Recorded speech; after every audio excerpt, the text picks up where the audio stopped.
Seja o que você é, um adorador. Derrame notas de Deus.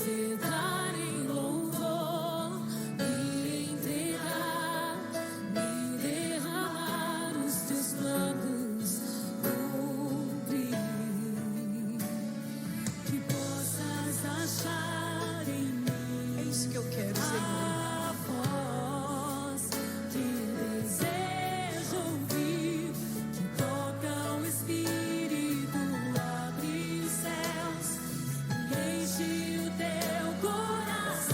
Sabe como eu quero ser reconhecido? Ser reconhecido, marcado por transformação, provado pelo fogo, habilitado pela unção. Sabe todos os meus dias, que pra vida e para a morte Eu mereci. anda comigo. Amor a gente desfia, amor a gente vive. O Senhor conhece os que são seus, ouve a voz sincera de um adorador. Tu me conhece, Senhor. Separou, me marcou no seu altar para servir. Deus te conhece. O Senhor conhece os que são seus, ouve a voz sincera de um adorador. Me separou, me marcou no seu altar para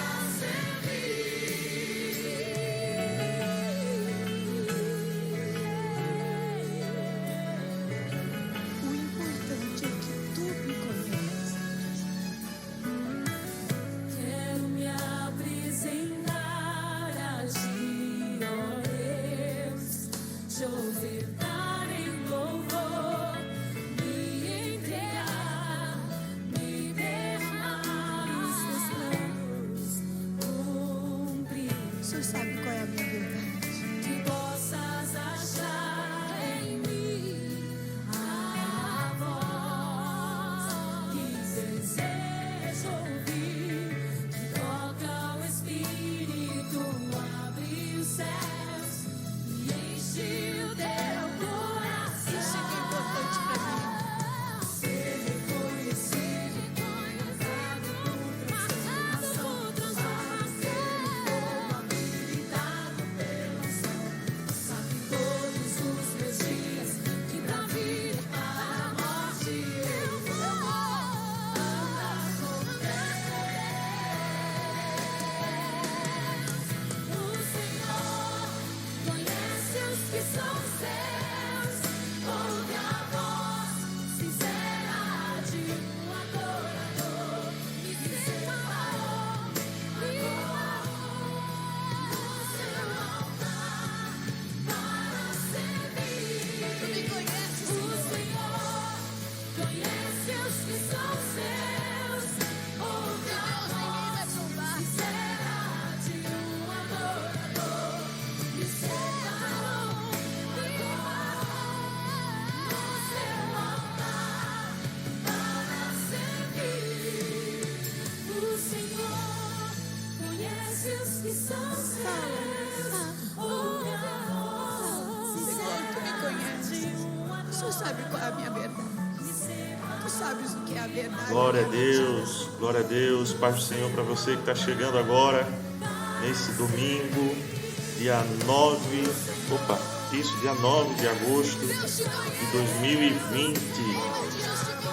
Paz do Senhor a todos os irmãos e a todos que nos acompanham neste domingo, logo cedo, nesta EBD, Dia dos Pais. A você que é pai e está nos acompanhando agora, parabéns para você. Aproveite seu dia com a sua família, que é o maior presente, que é a maior herança de Deus para a sua vida.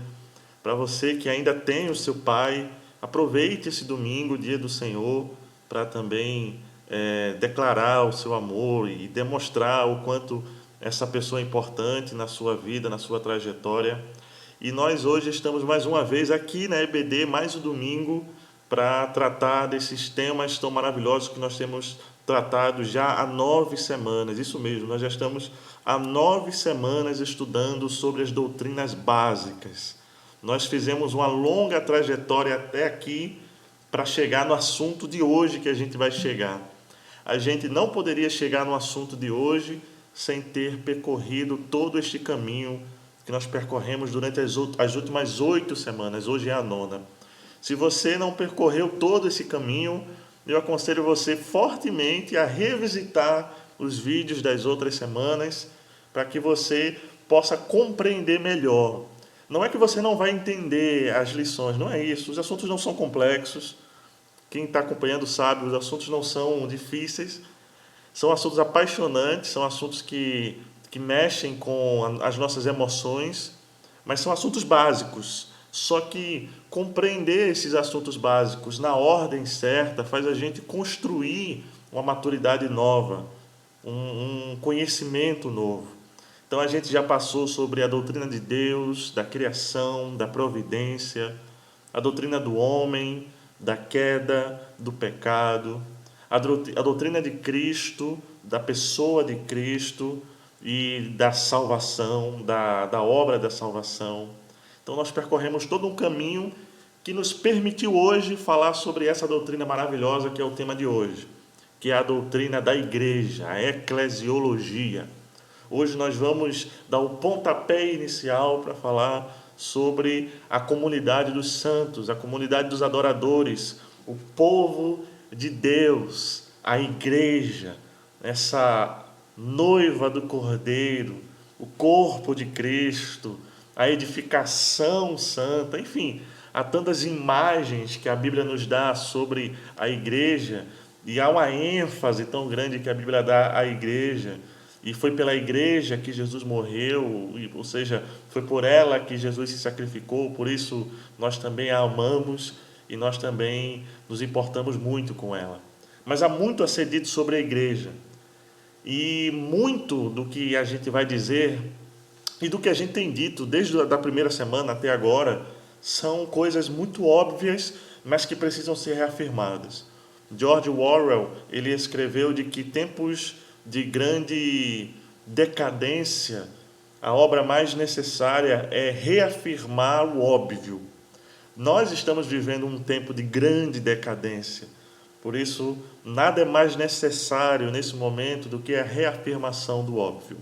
Então eu te convido a ficar com a gente aí pelos próximos minutos, onde nós reafirmaremos o óbvio, reafirmaremos a nossa fé, não é? Nós reafirmaremos a doutrina cristã para abordar hoje esse tema tão maravilhoso que é o tema da igreja, esse tema tão doce que é falar de igreja. Então vamos iniciar essa manhã com uma oração e depois da oração a gente vai para a revisão, umas perguntinhas de revisão do tema da semana passada e assim a gente já entra no tema dessa semana, tá bom? Meu Deus, obrigado, Senhor, por esta manhã. Obrigado por cada irmão que já está conosco, que ficará com a gente nos próximos minutos. Abençoa cada um desses. Nós estamos aqui porque queremos ter um encontro contigo através da Tua palavra. Nós queremos ter maturidade, nós queremos uma fé adulta, uma fé fortalecida. Então faz a gente crescer esta manhã. Nos dá, Deus amado, uma porção nova da revelação da Tua palavra e produz, Deus, uma igreja amadurecida nesses dias de grande dificuldade. Em nome de Jesus, fica com a gente esta manhã. Em nome de Jesus. Amém.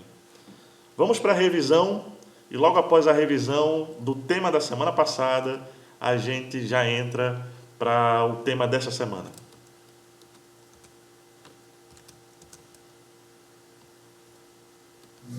No domingo anterior, estudamos sobre a doutrina da salvação, soteriologia. Agora, vamos revisar o conteúdo por meio de algumas perguntas. O que é a regeneração?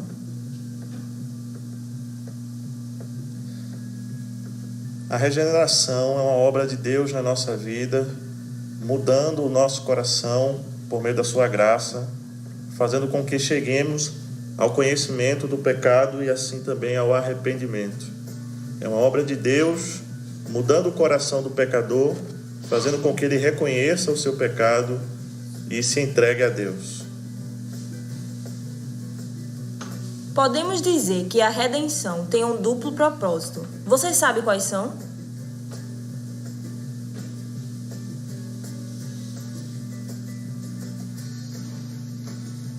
Podemos dizer sim que a redenção tem um duplo propósito. O primeiro seria de perdoar os nossos pecados e o segundo seria de nos entregar aceitáveis a Deus.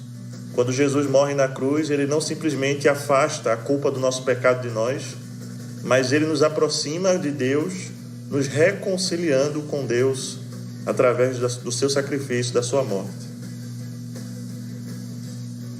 O que é a santificação?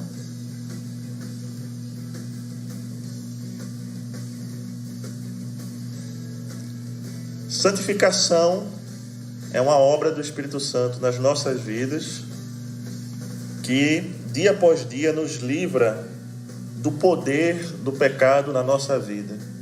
Enquanto que a morte de Cristo nos afasta da culpa do pecado, na santificação, Deus nos afasta do poder do pecado, fazendo com que, dia após dia, a gente fique mais parecido com Jesus. A salvação é algo que conquistamos a partir do nosso esforço pessoal para agradar a Deus?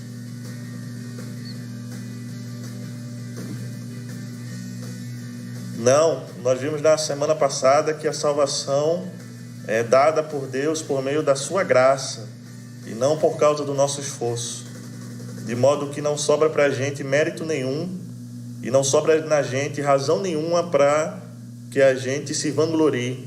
Toda a honra é do Senhor, toda a glória é do Senhor e nós somos salvos por causa do seu imenso amor e não por causa de merecimento algum que há em nós. Onde encontramos na Bíblia a maior demonstração da ira de Deus?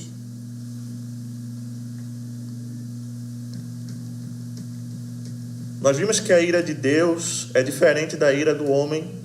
Quando falamos de ira de Deus, não falamos de um descontrole emocional, mas nós estamos falando da justa reação de um Deus santo ao pecado, a hostilidade santa de Deus ao pecado e o juízo de Deus sobre a maldade. Agora, onde encontramos a maior demonstração do juízo, do derramar da ira de Deus na Bíblia e na história? Não é em Sodoma e Gomorra, quando Deus faz chover fogo sobre a cidade. Não é na história de Noé, quando Deus julga toda a criação através do dilúvio. Mas a maior demonstração da ira de Deus também não é nas 10 pragas do Egito, enfim. A maior demonstração da ira de Deus nós encontramos na cruz, quando Deus derrama juízo sobre seu próprio Filho, ou seja, uma vez que Jesus assume o nosso lugar em substituição ao nosso pecado, Deus não o deixa impune, mas derrama toda a sua ira sobre seu próprio Filho Jesus.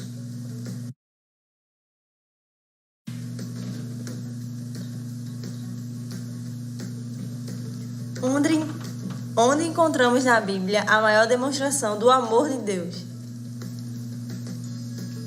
Se por um lado a maior demonstração da ira de Deus está na cruz, por outro lado a maior demonstração do amor de Deus também está na cruz. Na cruz, a ira e o amor de Deus se beijam, se encontram. Deus não poupa os nossos pecados, Deus condena os nossos pecados, mas condena os nossos pecados na pessoa do seu Filho Jesus, e faz isso por amor. A Bíblia diz: Deus prova o seu amor para conosco pelo fato de Cristo Jesus ter dado a sua vida pelos nossos pecados, sendo nós ainda pecadores.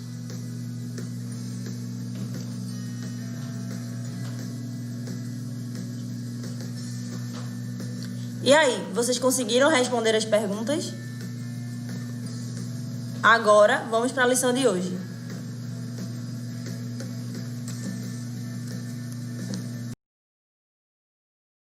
Muito bem, como eu já tinha anunciado, o tema de hoje é a eclesiologia, a doutrina da igreja.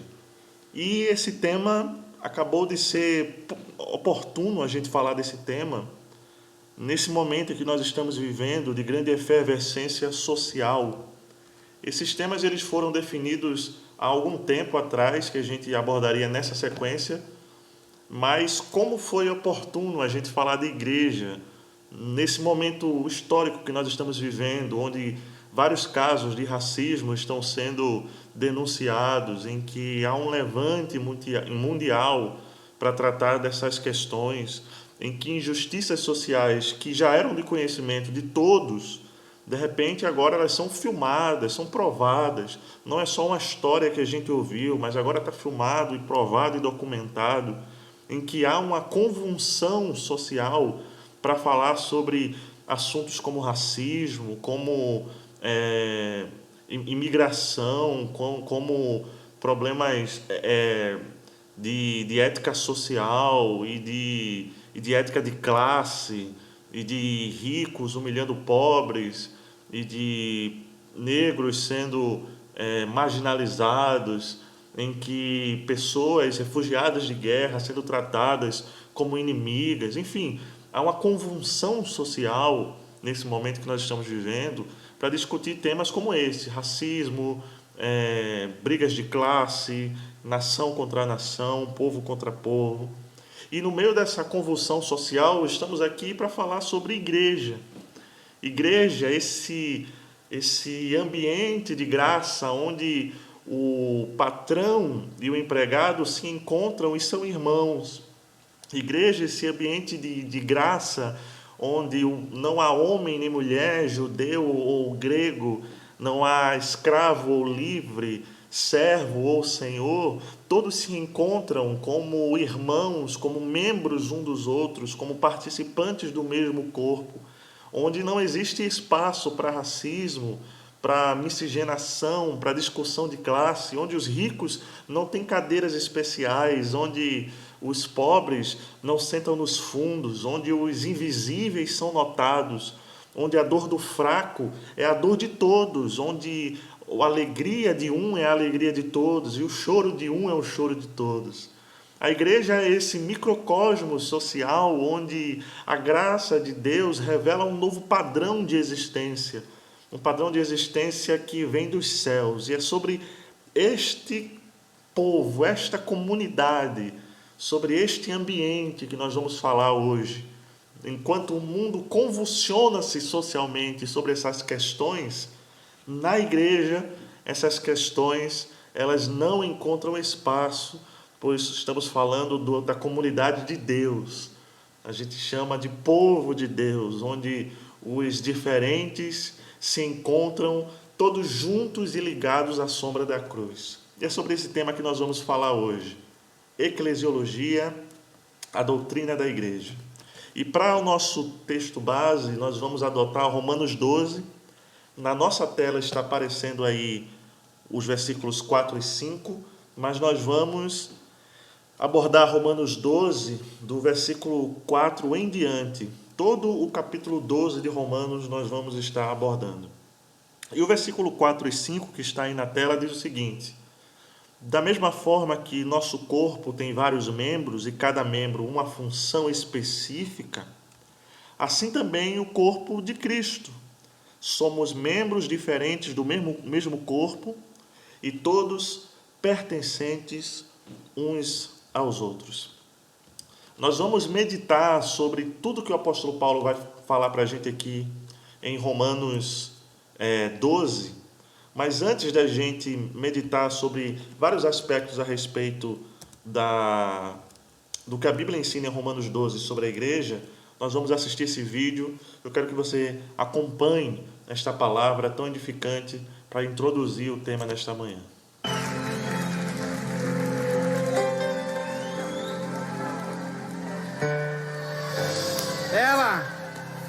Ela é a igreja de Jesus. Ela é a fraternidade universal. Ela é a família plural. Ela é a comunhão de toda a gente. Ela é a igreja. Esse escândalo cósmico da multiforme graça e sabedoria de Deus.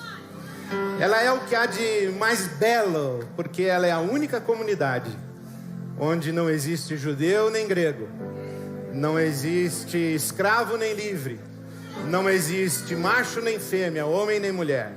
Ela é a expressão de mais belo, porque ela, a igreja, é o lugar onde não existe distinção de raça, não existe racismo na igreja. Ela é dela, porque na igreja, a branca e o preto, o branco e a preta se abraçam como irmãos, porque ela é igreja. Ela é igreja, a comunidade de toda raça, toda tribo, toda língua e toda nação. Ela é bela, porque na igreja não existe escravo livre, não existe classismo, não existe pobre nem rico. No mundo de fome, a igreja é o lugar onde nunca falta pão. É a igreja, a mesa onde cabe todo mundo, onde é a comunhão e a partilha, a generosidade e a solidariedade. Ela é a igreja onde não existe machismo, feminismo, heteropatia, homofobia, misoginia, porque na igreja não tem nem macho nem fêmea.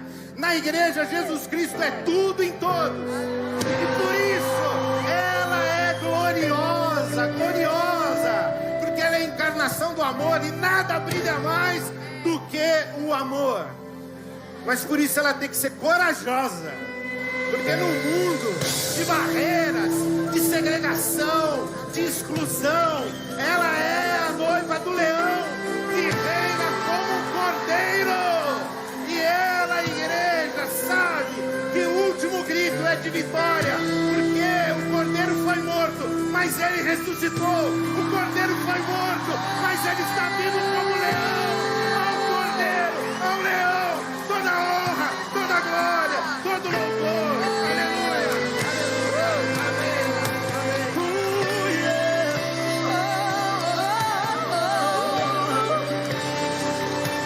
Aleluia, aleluia, amém, Ora vem, Senhor Jesus.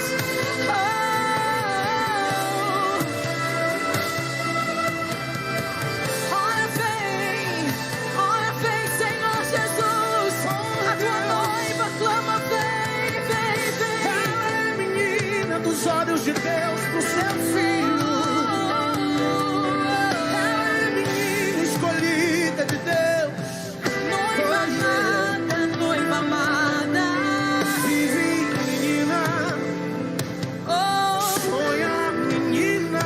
ressuscita, Oh, menina, levanta e resplandece. sorria, menina. Ele Levanta e logo vem. resplandece. O leão logo vem. Ele vem. Ele logo vem. Oh, Viva, menina. Sorria, menina. ora vem,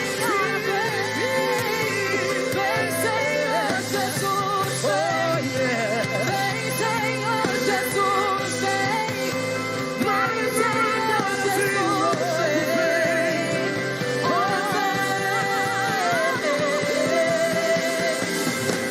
seja onde for, Ele vem nos defender, se pelo seu amor o leão rugir.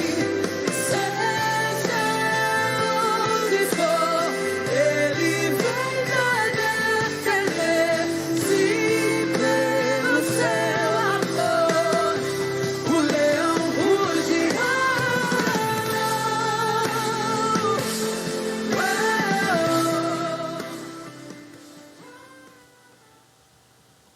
Muito bem, muito bem. Depois de termos ouvido essa palavra do pastor Ed René Kivitz, vamos iniciar com essa pergunta tão interessante. É possível ficar de fora da igreja e continuar sendo um bom cristão? Esse é um fenômeno que tem acontecido com muita frequência. Muita gente se considera cristã, muita gente se considera discípula de Jesus, de fato se considera um seguidor de Jesus, mas não está ligado a nenhuma igreja e não se sente obrigado a estar ligado a alguma igreja e ainda assim se considera um bom cristão. E essa é uma pergunta interessante para a gente tratar de igreja. Bom, será que é possível alguém ser um bom cristão e ainda assim estar de fora de uma comunidade? Eu quero iniciar essa manhã dizendo para você de que se Deus sabe o que Deus está falando, e se a Bíblia sabe o que ela está falando, a resposta para essa pergunta é não. Você não pode ficar de fora. Se Deus sabe o que está falando, então não é possível. A Bíblia mostra que sempre que alguém pertence a Cristo, ele também pertence à sua igreja.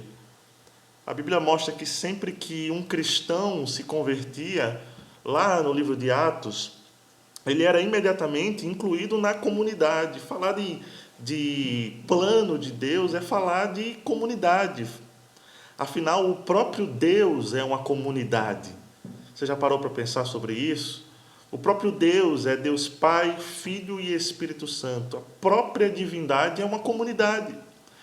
E quando Deus resolve se revelar ao mundo, Deus faz isso através de uma comunidade, através do povo de Israel e, subsequentemente, através da igreja, através dessa comunidade universal de santos, de membros ligados uns aos outros e ligados a Cristo. Então, quando nós falamos de plano de Deus, nós necessariamente falamos da igreja. Deus não se relaciona com a gente simplesmente de modo individualista, mas nós vamos ver mais na frente de que o amor de Deus é totalmente derramado sobre a igreja, e nós carecemos da igreja para sermos bons cristãos por vários motivos, os quais a gente vai apresentar aqui, tá certo? Então, é possível ficar fora da igreja e continuar a ser um bom cristão? Meu querido, com todo amor, com todo carinho, eu quero dizer para você que se Deus sabe o que está falando, a resposta é não. A Bíblia, alguns teólogos costumam dizer que a Bíblia conta a história de Deus preparando uma noiva para seu filho Jesus, de Deus preparando uma noiva para o Cordeiro, Deus preparando uma igreja para Jesus, Deus preparando um povo para o seu reino. Então, pare para pensar no seguinte: quando nós aceitamos a Jesus, nós não recebemos um download de informações do Espírito Santo. Essa não é uma obra do Espírito Santo. Quando a gente aceita Jesus, quando a gente entrega a nossa vida a Jesus, o Espírito Santo não faz um download de conhecimento da nossa mente, de maturidade na nossa mente. Não, o que ele faz é mudar o nosso coração, mudar as afeições do nosso coração. Agora, uma vez que o nosso coração tenha sido transformado, é preciso trilhar um caminho. Nesse caminho nós encontramos crescimento, nesse caminho nós encontramos maturidade, nesse caminho nós encontramos conhecimento. Você está entendendo o que eu estou querendo falar? Quando a gente aceita Jesus no nosso primeiro dia, a gente não recebe um download do céu dizendo para a gente tudo que a gente precisa saber. Pelo contrário, uma porta é aberta e um caminho de crescimento é iniciado a partir do momento em que nos decidimos por Cristo. E nesta caminhada, a igreja vai exercer um papel fundamental, tá certo? Então vamos falar um pouco sobre o que é a igreja. Romanos 12 vai dizer para a gente, em primeiro lugar, que a igreja é um povo. Um povo. Veja o que diz o versículo 5. Ele diz: assim nós que somos muitos, somos um só corpo em Cristo. Nós somos muitos, somos um só corpo em Cristo. Essa palavra muitos, que você está lendo aí no versículo 5, ela vem do grego poloi, que significa não apenas um grande número de pessoas, mas significa multiplicidade de pessoas. Opa, aqui a gente tem uma coisa. Quando o apóstolo Paulo diz nós somos muitos, ele não está dizendo o nosso número é grande. Ele está dizendo nós somos múltiplos, nós não somos todos iguais, nós somos diferentes. Isso aqui ensina tanta coisa para a gente. Primeira coisa que o apóstolo Paulo está falando aqui para a gente, que a igreja, ela é um povo. Jesus morreu por um povo, por uma comunidade, por uma nação eleita, como diz o apóstolo Pedro na sua carta. Então, quando nós falamos de igreja, e a partir de agora, todas as vezes que eu falar a palavra igreja, Nós não estamos falando da instituição, nós não estamos falando da casa, do local, nós não estamos falando da estrutura de prestação de serviços religiosos, nós não estamos falando da estrutura hierárquica, mas todas as vezes que aqui nós falamos a palavra igreja, nós estamos falando do povo, da comunidade. E a primeira coisa que a gente aprende sobre esse povo é que nem todos são iguais. Há uma multiplicidade de personalidades, de estilos, de gostos. Há uma multiplicidade de faixas etárias, de idades. Há uma multiplicidade de classes sociais. Há uma multiplicidade de fases da vida, porque, de fato, nós somos muitos. Eu fico imaginando como seria uma igreja onde todos fossem iguais a mim. Não seria uma igreja legal. E, na verdade, não seria nem uma igreja. A gente vai ver mais na frente que o que une a igreja não é o fato de termos coisas afins. O que nos une não é a afinidade que sentimos uns aos outros. O que nos une é Cristo. E essa é uma cola muito mais poderosa do que as nossas afinidades. Então, imagina uma igreja onde todos tivessem a sua idade, gostassem das mesmas músicas que você, tivessem o mesmo conjunto de dons e talentos que você tem, estivesse vivendo a mesma fase da vida que você está vivendo, tivesse a mesma condição financeira que você tem. Isso não é uma igreja, isso é um clube. Isso é um Rotary Club, um clube dos maçons, um clube do Bolinha. A igreja é muito mais profunda do que o clube do Bolinha, onde todo mundo está lá e é todo mundo meio parecido. Não, a igreja não é uma fábrica de produção que produz crentes em larga escala, um igual ao outro, um igual ao outro. Que bom que você é diferente. E você não precisa anular que você é diferente. Você pode ser dessa personalidade que você tem. Você pode ter esse gosto que você tem. Mas essa é a grande beleza e riqueza da igreja. É que ali vão se encontrar o patrão e o empregado. E ambos vão desacelerar a sua vida para que a sua história cruze a história do outro. Onde o rico e o pobre vão desacelerar para que a sua vida encontre a vida do outro. Quando a igreja surge em Atos dos Apóstolos, surge uma questão muito interessante. Naquela época existia servos e senhores. A palavra servo vem do grego doulos, que significa escravo. Então, olha isso. Na mesma igreja, nós encontrávamos o senhor e o escravo. Claro que o escravo nos tempos bíblicos não é o mesmo sentido de escravo como nós tivemos no Brasil e nas Américas e tudo mais. Não é o mesmo sentido. Mas olha só isso. Nós temos o senhor e o escravo na mesma comunidade. E como lidar com isso? Como é que vai ter uma convivência com ambos na mesma situação? Na mesma igreja, também em Atos, nós vemos que se reuniam judeus e gregos. Gente da descendência de Abraão e gentios. Nações que foram separados há séculos por muros invisíveis, porém intransponíveis. Mas na igreja esses muros são derrubados. E esses povos se encontram, é o que o apóstolo Paulo fala em Efésios 2, que de dois povos Deus fez um. Que de gregos e gentios Deus anulou as barreiras de separação e fez um só povo. E onde é que está esse povo? Está na igreja. Então a primeira coisa que a gente aprende é que a igreja é povo. E a segunda coisa é que não é todo mundo igual, mas que há multiplicidade na igreja. E que bom, meu irmão, que há multiplicidade.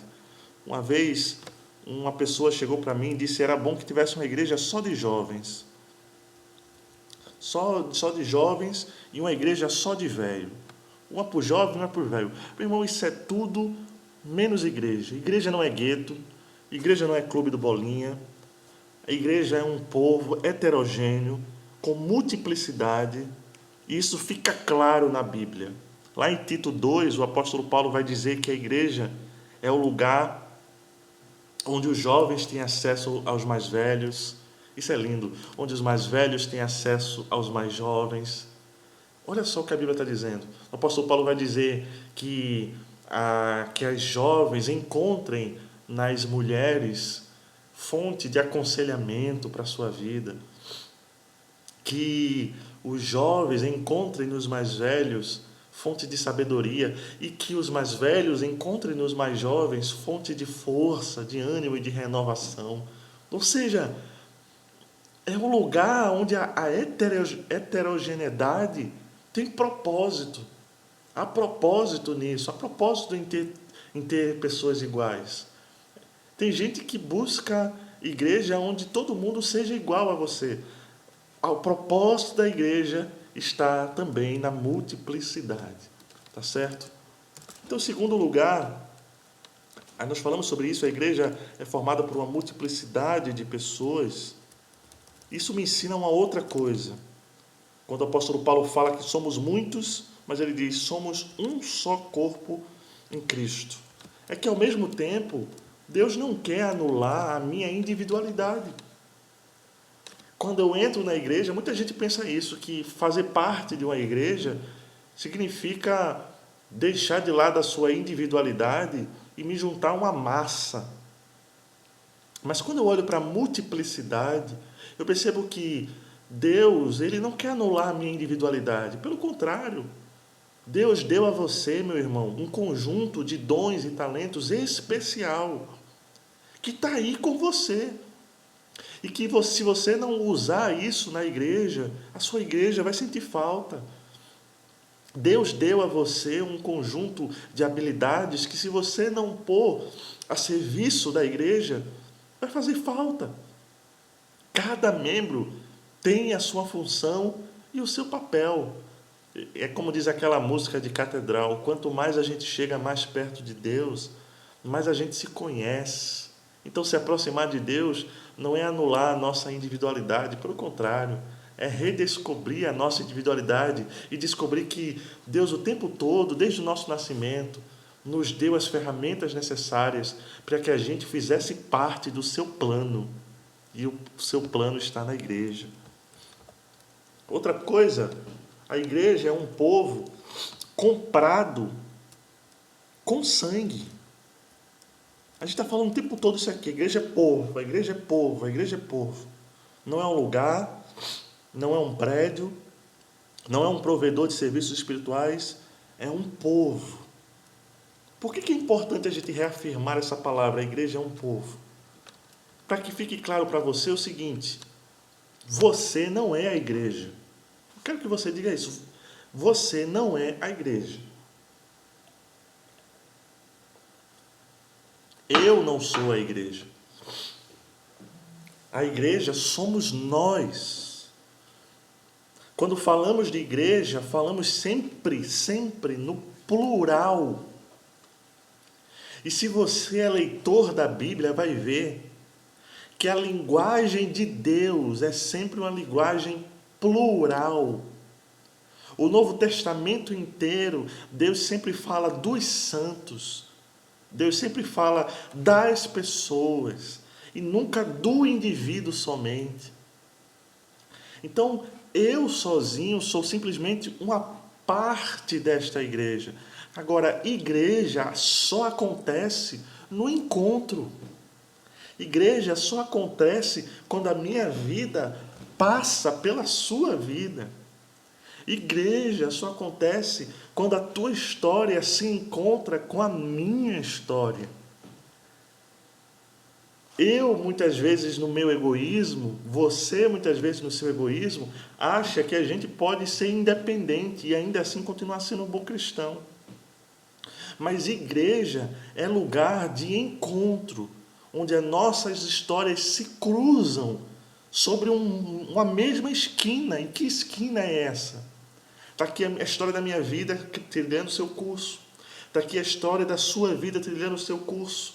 A igreja é esse ponto de intersecção entre a minha história e a tua história. E o nome dessa esquina onde as nossas histórias se encontram é Jesus Cristo.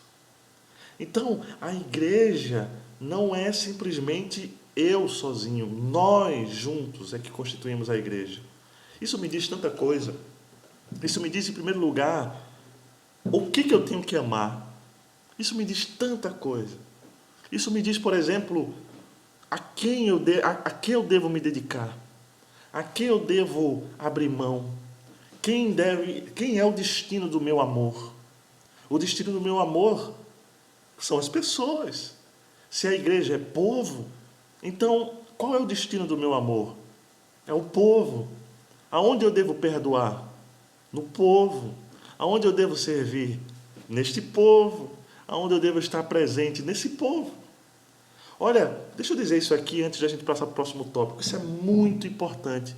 Eu não sei nem se a gente vai falar disso no final, mas eu quero falar disso agora, que é para eu não perder isso de mente e não deixar isso passar. Olha só. Imagina que você frequente todos os cultos da sua igreja. Todos os cultos.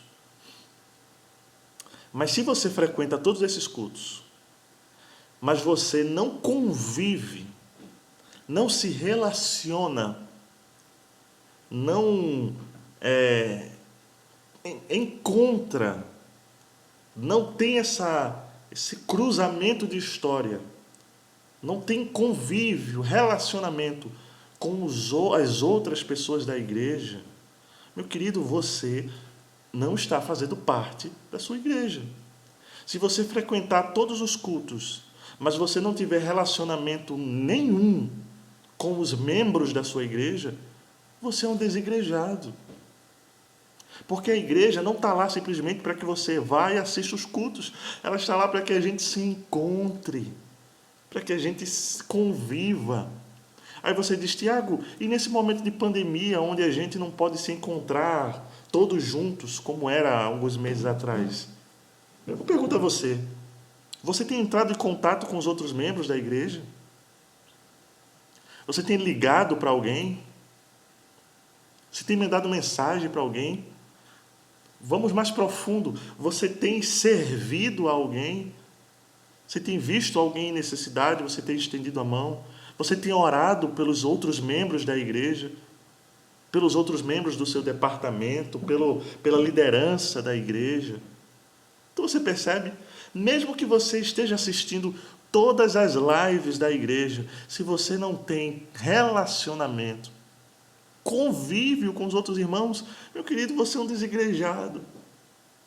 Então eu quero te incentivar profundamente, a que você repense a tua prática de piedade, repense a tua espiritualidade. Você precisa se envolver com o povo. Olha isso aqui, eu quero dizer uma outra coisa aqui para eu não esquecer. A igreja não é o culto. A igreja não é o culto. Terceira vez, a igreja não é o culto. O culto é uma dimensão da igreja. O culto público é uma dimensão. Isso que a gente está fazendo aqui agora é uma dimensão da igreja. Mas a igreja é muito mais do que isso aqui agora.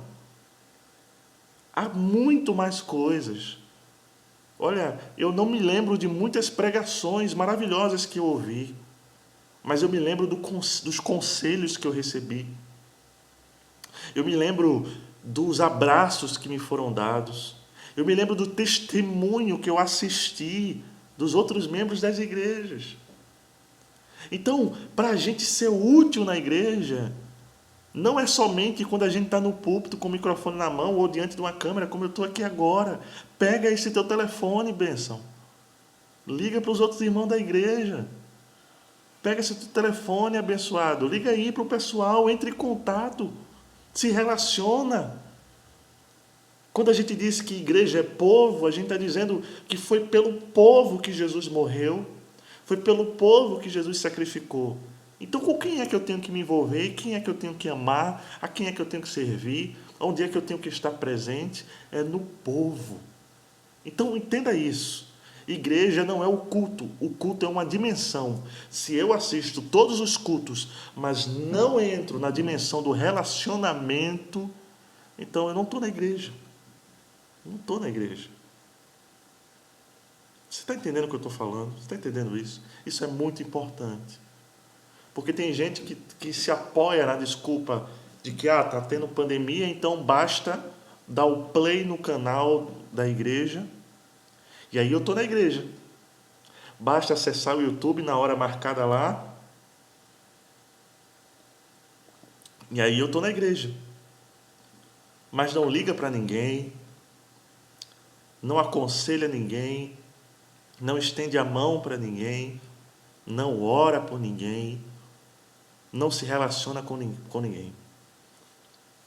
Eu me lembro que quando eu entrei na igreja de Dois Unidos, acho que faz 3 anos já, né? 3 anos.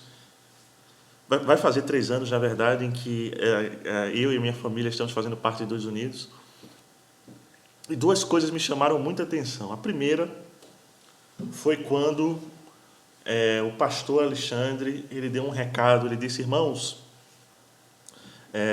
domingo, a sala dos homens na EBD não vai ter aula, porque todos os homens vão para a casa do irmão fulano, o irmão fulano está reformando a casa e a gente vai lá ajudar ele na reforma.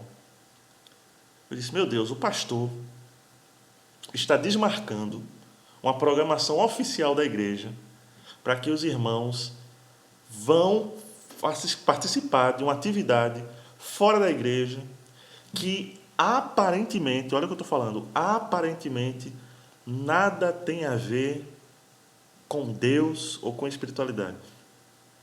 Isso chamou muita atenção. Isso é uma dimensão muito mais profunda do que significa ser igreja. É o entendimento de que a igreja não é o culto, a igreja é o povo. Então, o povo que se ama, que está aliançado, e se está aliançado, serve uns aos outros. Isso é muito de Deus, isso. A segunda coisa que me chamou a atenção foi esse casal abençoadíssimo, que é o presbítero Gilberto e a nossa amada, querida irmã Renata. Essa família de Deus, que exala Jesus, que abraçou a minha família, que não nos conhecia, mas de um dia para o outro se tornou amigo da gente, amigo próximo nosso. Gente, isso é ser igreja. Não é acabar o culto, cada um pega as suas coisas e vai embora. E aí só tem algum contato na outra semana, e se tiver algum contato, é mais do que trocar o cálice na hora da ceia. É mais do que trocar uma paz do Senhor nos cultos. É mais do que assistir às lives. E é mais do que estar presente fisicamente naquela casa na Avenida Idelbrando de Vasconcelos. É mais do que isso. É estar presente em cada casa, em cada povo, em cada célula dessa igreja. A nossa igreja é uma igreja de família, de amigos, de gente que se ama. E a gente tem propriedade para falar sobre isso. Infelizmente, muitas igrejas por aí, todo mundo se chama de irmão, mas ninguém é amigo. Eu tenho dito isso, inclusive, na Jubrac, que o nosso objetivo é que os jovens, os melhores amigos deles, sejam a galera da igreja. Que meus melhores amigos sejam a galera da igreja. E o meu desejo para você é isso também, que os nossos laços de amor sejam cada vez mais fortificados, ao ponto de que, mais do que chamar de irmãos, a gente seja amigo de verdade, com um laço de sangue e de irmandade. Então, nós estávamos falando sobre isso. A igreja é um povo comprado com sangue. O apóstolo Paulo diz em Efésios 5, maridos, amem as suas mulheres, assim como Cristo amou a igreja e se entregou por ela. Olha o que o apóstolo Paulo está falando aqui. Que Jesus amou a igreja e se entregou por ela. Jesus amou a igreja e se entregou por ela. Então, quando nós estamos falando da igreja, nós estamos falando de um povo que foi comprado a preço de sacrifício do sangue do Filho de Deus. Meu Deus do céu!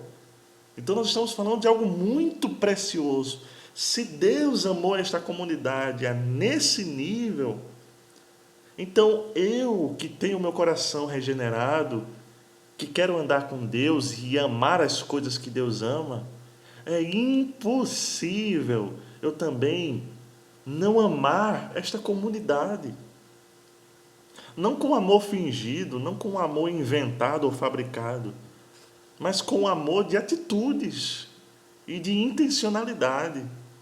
Se Deus amou este povo ao ponto de Jesus se entregar por este povo, meu querido, como eu posso me afirmar cristão e também não amar este povo? Como eu posso afirmar discípulo de Jesus e não estar envolvido com outros discípulos de Jesus? Como eu posso me afirmar seguidor de Cristo se eu não sigo acompanhado de outros seguidores de Jesus? Então, isso me ensina várias coisas. Isso me ensina também uma outra coisa. Eu tenho que tomar muito cuidado quando eu abrir minha boca para falar sobre esse povo, porque eu estou falando deste povo que foi comprado a preço de sangue. Eu estou falando desse povo que é a noiva do Cordeiro. Então, eu não sei você, meu querido, mas se alguém fala mal da noiva da gente, a gente fica pistola. Então, eu tenho que abrir minha boca com muito zelo, com temor e tremor, para falar deste povo, porque eu estou falando da noiva do Cordeiro. E em contrapartida, enquanto eu estou aqui falando nessa câmera, ou quando eu pego o microfone para subir no púlpito, eu tenho que fazer isso com temor e tremor, porque eu estou diante da noiva do Cordeiro. E prestarei contas ao noivo dela sobre o que eu fiz com ela. Se eu chego aqui para falar abobrinha, se eu subo no púlpito para falar a besteira, um dia eu vou prestar contas ao dono da igreja. Isso é muito sério. Então eu preciso amar a igreja assim como Jesus a ama também. Então é um povo comprado, por isso tem aqui o símbolo da aliança, pois é o símbolo do noivado, é um povo que está aliançado com Jesus. Isso nos liga ao próximo tópico, que fala que é um povo comprado com sangue para ser a presença do Messias no mundo. Aqui eu chamo muita sua atenção para esse texto. Olha o que o apóstolo Paulo diz em 1 Coríntios 12, 27. Vocês são o corpo de Cristo e seus membros em particular. Pausa aí para a gente falar sobre isso agora. Vocês são o corpo de Cristo e seus membros em particular. O que é que a Bíblia quer dizer quando ela diz que nós somos o corpo de Cristo? O que é que a Bíblia quer dizer com isso? O que é que a Bíblia quer dizer quando diz vocês são o corpo de Cristo? A Bíblia está dizendo para a gente de que a igreja, olha isso, é a presença física do Messias na terra. Você sabe que Jesus deixou uma promessa de enviar o Consolador. E então ele subiu aos céus e uma nuvem o encobriu. Ele disse que iria para o Pai, mas que voltaria. Então, fisicamente, Jesus não está neste mundo. Jesus está presente aqui onde nós estamos, pois ele diz, onde estiver 2 ou 3 reunidos em meu nome, ali eu estarei. Então, Jesus está aqui presente em nosso meio, mas está de modo espiritual. Agora, Jesus diz, o apóstolo Paulo está dizendo aqui em 1 Coríntios, de que a presença física de Jesus ainda está no mundo. É como se os pés de Jesus ainda estivessem nesse mundo, de modo físico, visível, tocável, cheirável. E aonde que se toca, se sente e se vê a presença física de Jesus no mundo? O apóstolo Paulo diz, a gente vê isso na igreja, porque a igreja é o corpo de Cristo e seus membros em particular. Agora eu pergunto para você, o quão visível Jesus é na sua vida? Se a Bíblia está dizendo para a gente que nós, enquanto corpo de Cristo, somos a presença física de Jesus na terra, a Bíblia está dizendo para a gente que é como se Jesus nunca tivesse subido aos céus. É como se Jesus ainda estivesse aqui fisicamente em nosso meio.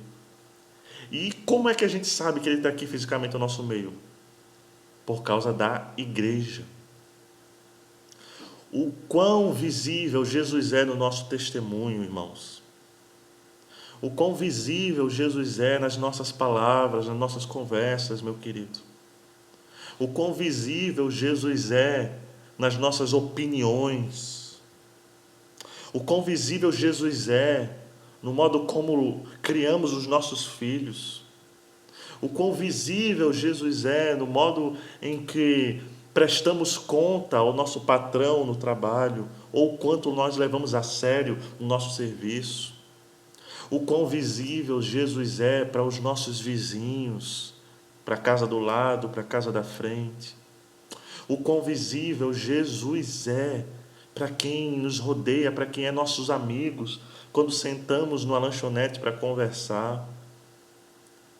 Isso é sério, porque a Bíblia está dizendo, vocês são o corpo de Cristo, vocês são a presença física do Messias na terra. A Bíblia está dizendo isso, não é Tiago. Aí agora eu olho para mim e digo, opa, se eu sou a presença física de Jesus na terra, o quão isso é notório? E aí eu termino com mais uma pergunta. Somos realmente corpo de Cristo na terra? Somos realmente a presença física de Jesus na terra? Estamos comprometidos com o que Jesus estava comprometido? Gastamos o nosso tempo com o que Jesus gastava o seu tempo? Falamos as coisas que Ele falava? Vivemos do modo que Ele vivia? Reflita sobre isso, reflita sobre a sua vida, sobre isso. Então, o que é a igreja? A igreja é um povo comprado com sangue para ser a presença do Messias na terra. Tem mais, a igreja é uma comunidade de cooperação. Voltando agora para Romanos 12, olha o que o apóstolo Paulo diz. Somos muitos, somos um só corpo em Cristo, mas individualmente somos membros uns dos outros. Membros uns dos outros. Ou seja, a igreja é uma comunidade de cooperação. Membro um do outro significa que nós estamos ligados uns aos outros. Existem células que percorrem todo o nosso corpo, que ligam todo o nosso corpo a um sistema neural central. Quando eu pego este copo, neurônios, claro que não sou nenhum entendedor de biologia, então perdoe as eventuais presentes e futuras caneladas, mas quando eu pego esse copo, neurônios transmitem a informação para o meu cérebro, que devolve a informação para a minha mão, para que eu faça um movimento, cada músculo se movimente, cada membro se movimente, para que eu pegue esse copo, segure-o e eu traga para cá.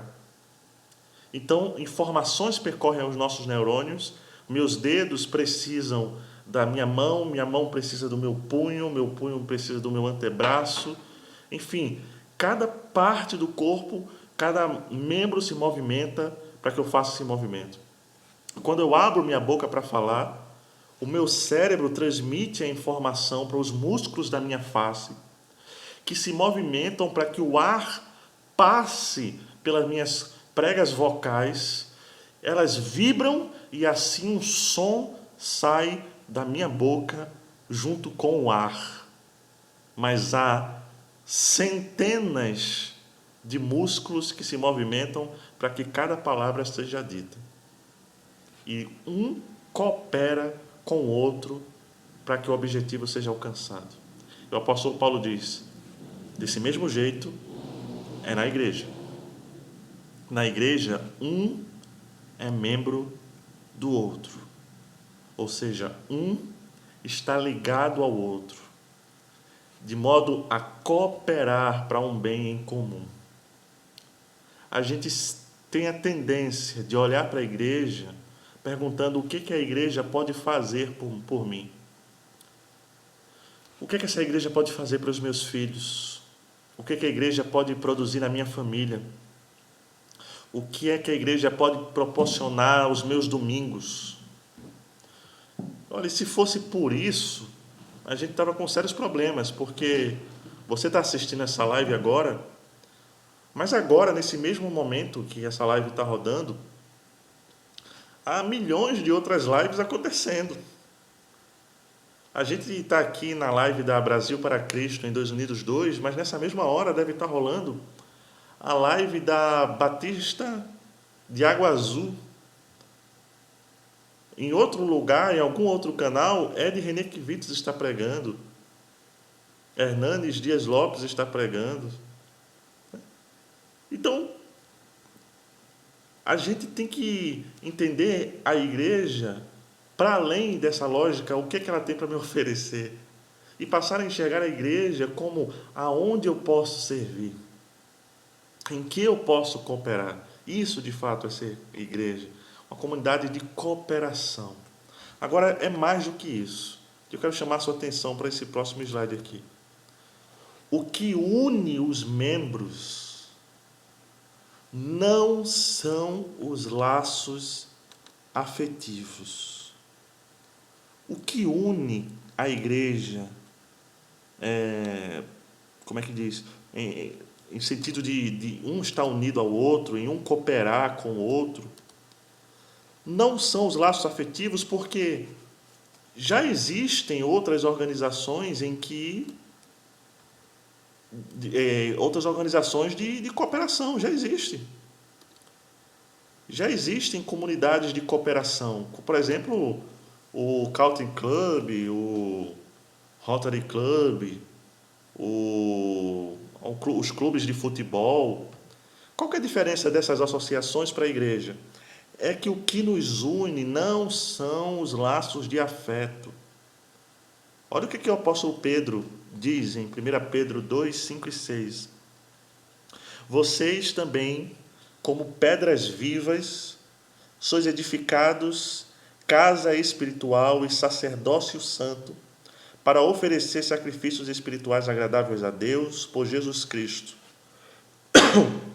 Por isso também nas Escrituras se contém: eis que ponho em Sião a pedra principal da esquina, eleita e preciosa, e quem nela crer não será confundido.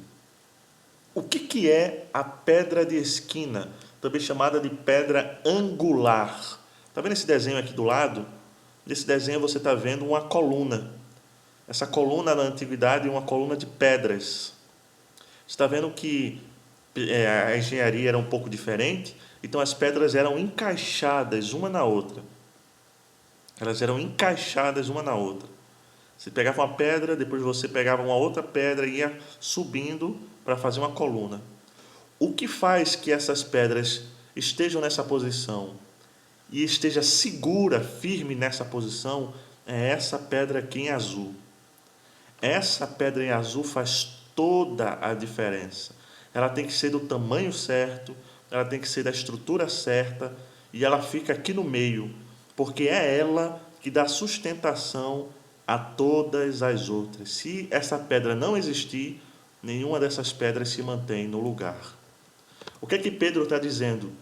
Ele diz: vocês são pedras vivas, ou seja, vocês são essas pedrinhas aqui, ó. Cada um de vocês constitui uma pedra dessa. Agora, o que é que une vocês? O que une vocês é a pedra angular. O que une vocês é a pedra de esquina. E quem é a pedra angular? Quem é a pedra de esquina? Meu irmão, a pedra angular é Jesus. Então, o que é que Paulo está falando aqui? O que une a gente enquanto igreja é mais do que laços de afeto. Porque se fossem laços de afeto, esses laços são desfeitos. Se fossem laços de afeto, na primeira briga, no primeiro olhar torto, estava desfeita a comunidade. Mas o apóstolo Paulo está dizendo, o que nos une é Cristo, é o amor de Deus, é a graça de Deus. Então, do mesmo modo em que eu, Tiago, estou unido a Deus por meio de Cristo, eu estou unido a você por meio de Cristo. A comunidade da igreja está unida por causa de Cristo. Então, a igreja Brasil para Cristo, a igreja na Coreia do Sul, a igreja na Guiné-Bissau, a igreja na Espanha, na Polônia, na Croácia, a igreja no mundo inteiro está unida mais do que por laços afetivos. Porque se aqui no Brasil o nosso culto é com guitarra e bateria, e lá na Guiné-Bissau o culto é com atabaques, e lá na Alemanha o culto é com órgão, e lá na Pensilvânia é com cântico anglicano, não, como é que o pessoal diz? Eu esqueci o nome, mas com corais. Não é isso que nos une, não é o estilo, não é a afinidade. O que nos une é Cristo, de modo que um dia, nós aqui no Brasil, o pessoal na Guiné, na Espanha, na Alemanha, nos Estados Unidos, na Coreia do Sul, estaremos diante do trono do Cordeiro, cantando a mesma canção. O livro de Apocalipse vai nos dizer que povos de todas as línguas, raças, nações se unirão diante do trono do Cordeiro e entoarão a mesma canção. Porque o que nos une não é a afinidade, é a pedra angular. Então, meu querido, na nossa própria igreja mesmo, na nossa própria igreja, nós temos gostos diferentes, nós temos afinidades diferentes, mas o que nos une não são o que nós temos de afins, o que nós temos em comum, mas o que nos une é Cristo. E é isso que diferencia a comunidade igreja de todas as outras comunidades e de todos os outros clubes. É que nós estamos unidos por um laço muito maior, que é o laço de Cristo. O que é uma igreja além disso? É uma comunidade que revela a sabedoria de Deus. Efésios 3,10 diz: para que agora, pela igreja, a multiforme sabedoria de Deus seja conhecida dos principados e potestades nos céus. Reflita sobre isso aqui. Agora, pela igreja, os principados e potestades nos céus sentam e contemplam a multiforme sabedoria de Deus. Meu querido, eu arrisco dizer que isso aqui é coisa que a gente só vai compreender plenamente na eternidade. Imagina isso. O apóstolo Paulo aqui está falando de uma dimensão espiritual, onde os seres espirituais contemplam a multiforme sabedoria de Deus, assistindo a história que Deus escreve na igreja. O quão profunda é essa palavra, a gente só vai compreender mesmo na eternidade. Mas é na igreja que Deus está se revelando, que a multiforme sabedoria de Deus se faz conhecida. O que é a igreja? É uma comunidade que tem dono. Efésios 3,10, o apóstolo Paulo diz... Eita, não é esse texto não. Está errado aqui esse texto. Mas é o texto de Romanos 12, que o apóstolo Paulo vai dizer de que o cabeça dessa igreja é Cristo. o cabeça da igreja é Cristo. O que é que Paulo está querendo dizer quando fala que o cabeça da igreja é Cristo? Ele está dizendo que a igreja tem dono. Como na música que cantou no início dessa manhã, a música falava exatamente sobre isso. Seja onde for, ele vem para defender. Pelo seu amor o leão ruge. A igreja tem dono. E nós precisamos ser lembrados de que nós temos dono. E de que a nossa história está nas mãos dele. E de que o último grito da igreja sempre será um grito de glória. De que um dia o sangue dos primeiros cristãos que foram derramados em martírio, na perseguição, e o sangue dos cristãos que hoje é derramado na China, nos países árabes e nos países subsaarianos, um dia esse sangue derramado encontrará justiça.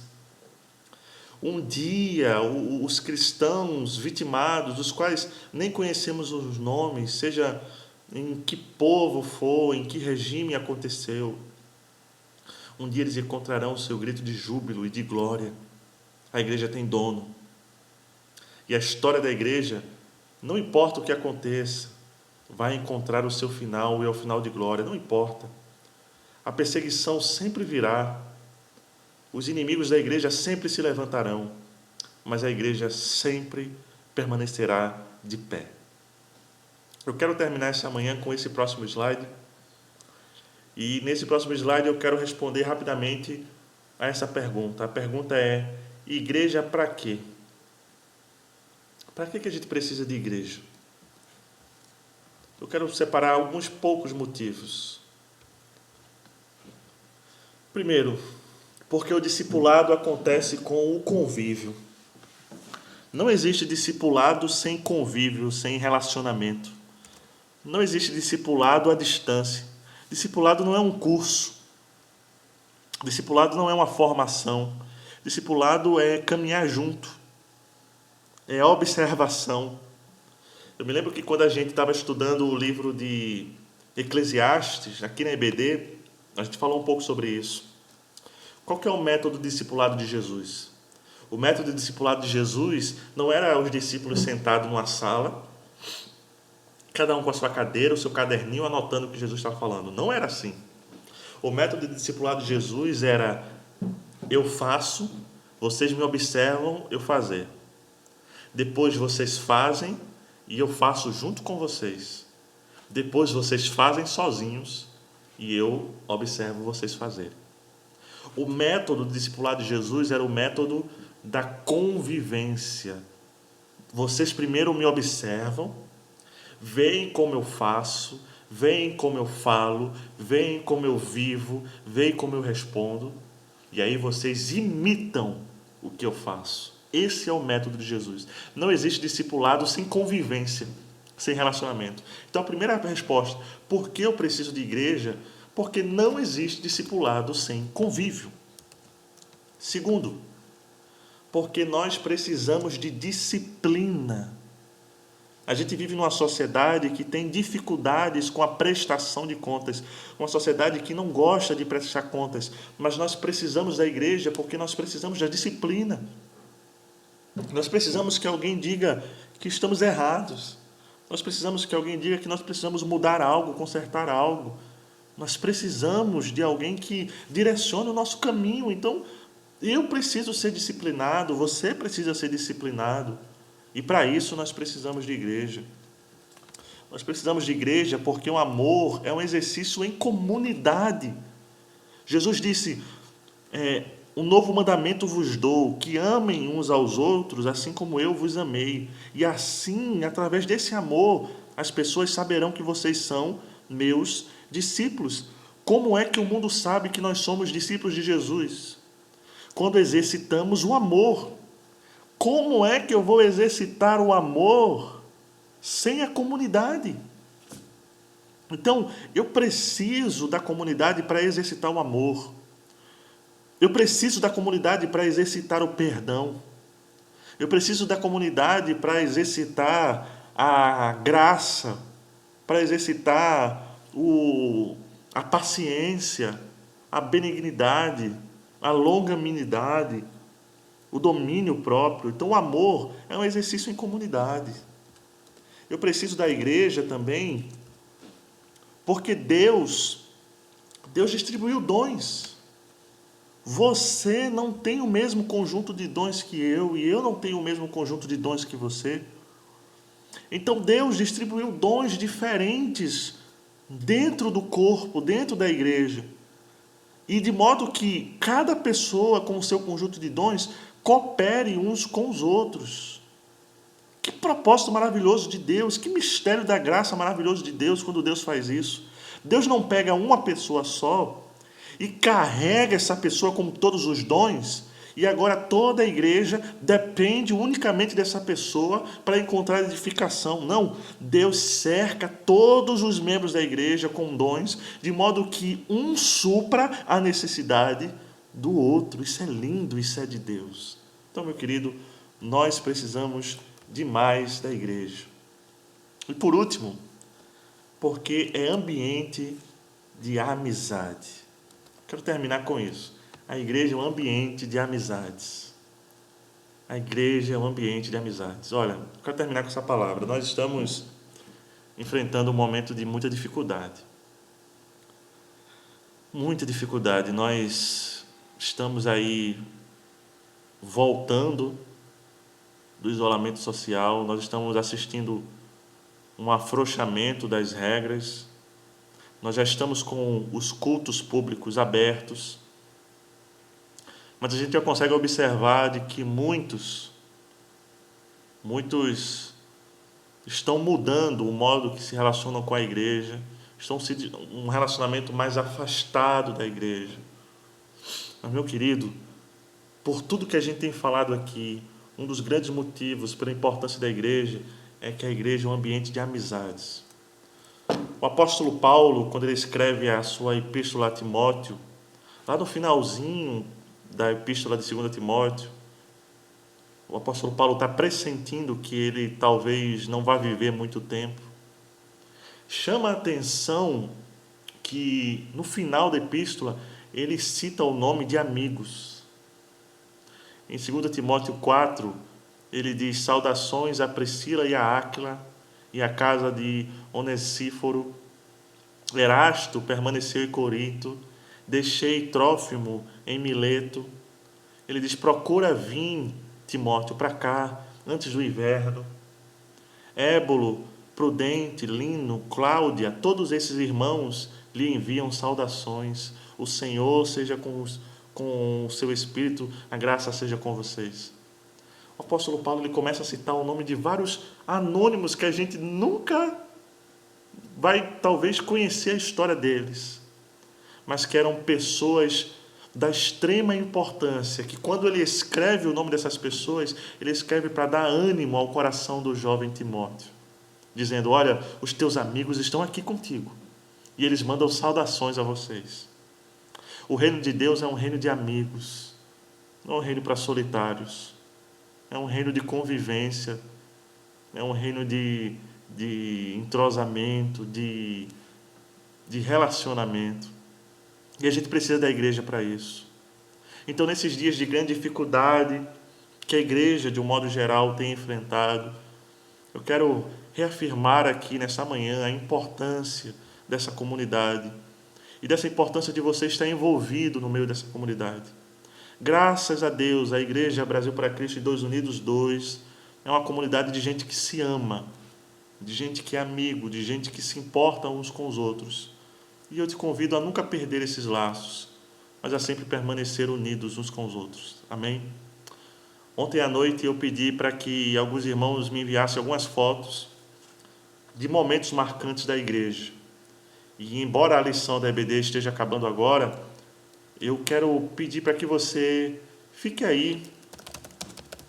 Deixa eu ver se está aqui. Isso. Para que você fique aí, para que a gente experimente desse momento agora de de contemplação, onde a gente pode reviver alguns momentos. Eu confesso que vendo essas fotos desses momentos, elas estão passando aqui agora, foi muito emocionante reviver esses momentos, e a gente espera com cada vez maior ansiedade o momento em que a gente vai poder se reencontrar, né? Esse momento em que a gente vai poder se unir novamente todos juntos. Deus abençoe você. Hoje à noite tem culto, mas não sai daí não. Fica um pouquinho mais, acompanhe esses momentos de saudade que logo logo vão se encerrar. Hoje à noite tem culto às 6h30. Deus abençoe você e te envolve nessa comunidade que é a igreja, a belíssima igreja, a noiva do Cordeiro. Amém? Deus te abençoe mais e mais.